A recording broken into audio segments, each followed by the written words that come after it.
வணக்கம். இங்கே gold process soap எப்படி பண்ணுறதுன்னு நாம் பார்க்கலாம். அதுக்கு ரொம்ப முக்கியமானது ப்ரிகாஷன். நம்ம கண்களுக்கு காகுல்ஸ், கண்ணாடி, அண்டு கைகளுக்கு க்ளவுஸ்.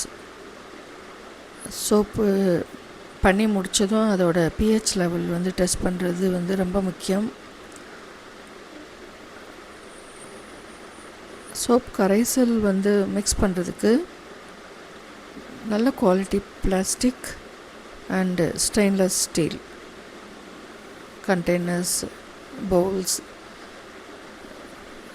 எது வேணாலும் நம்ம பயன்படுத்தலாம்.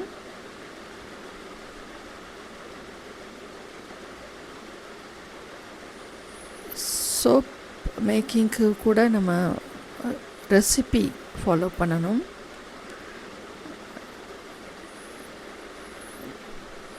அதாவது ஆயில்ஸ் அண்ட் பட்டர்ஸ், கீ நம்ம என்ன குவான்டிட்டியில் எடுத்துக்கிறோமோ அதுக்கு தகுந்த மாதிரி தான் தண்ணி அண்டு காஸ்டிக் சோடாவோட அளவு அமையும். ஸோ அதை ஃபார்முலேட் பண்ணுறதுக்கு நம்மளுக்கு தெரியணும். அதனால தான் சோப் மேக்கிங் யூடியூப் பார்த்து கற்றுக்க முடியாது. அட்லீஸ்ட் 1 or 2 ஒர்க் ஷாப் நம்ம அட்டெண்ட் பண்ணிவிட்டு அதுக்கப்புறம் நிறையா டைம் இருந்ததுன்னா யூடியூப்பில் சொல்கிற டிப்ஸ் எல்லாம் ஃபாலோ பண்ணி நம்ம சோப் மேக்கிங்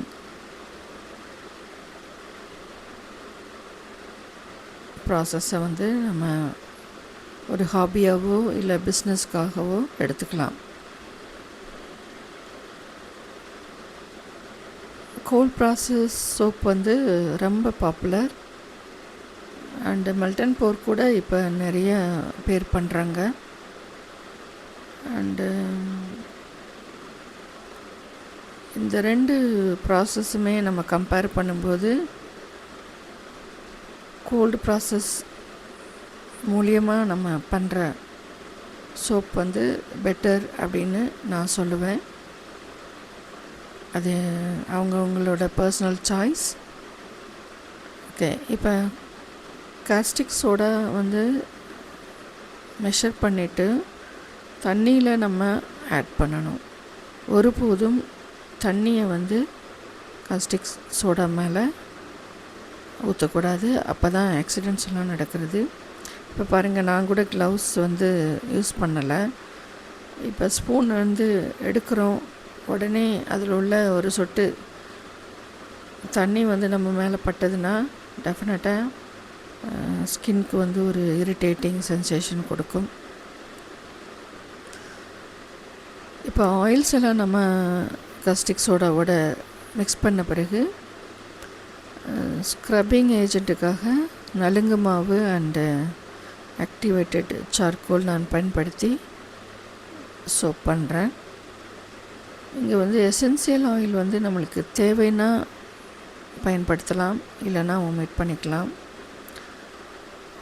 ஸோ இந்த கரைசலை பிளெண்ட் பண்ணி ஒரு சோப் மேக்கிங்கான ஒரு கன்சிஸ்டன்சி வந்த பிறகு இந்த மாதிரி silicon மோல்டில்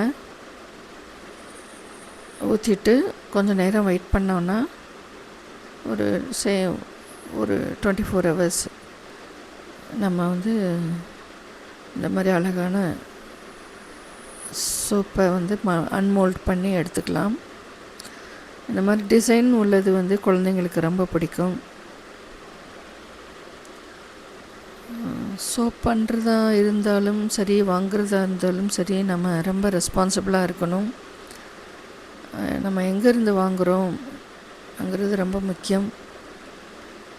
and soap making people கான்சியஸாக என்ன இன்க்ரீடியன்ட்ஸ் போடுறோம், நம்ம என்ன குவாலிட்டியில் பண்ணி கொடுக்குறோங்கிறது ரொம்ப முக்கியம்.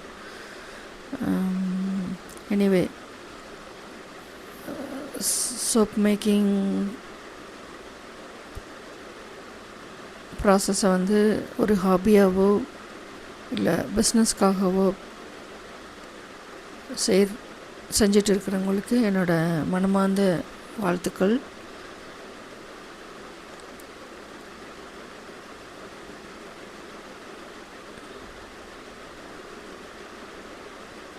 நன்றி, வணக்கம்.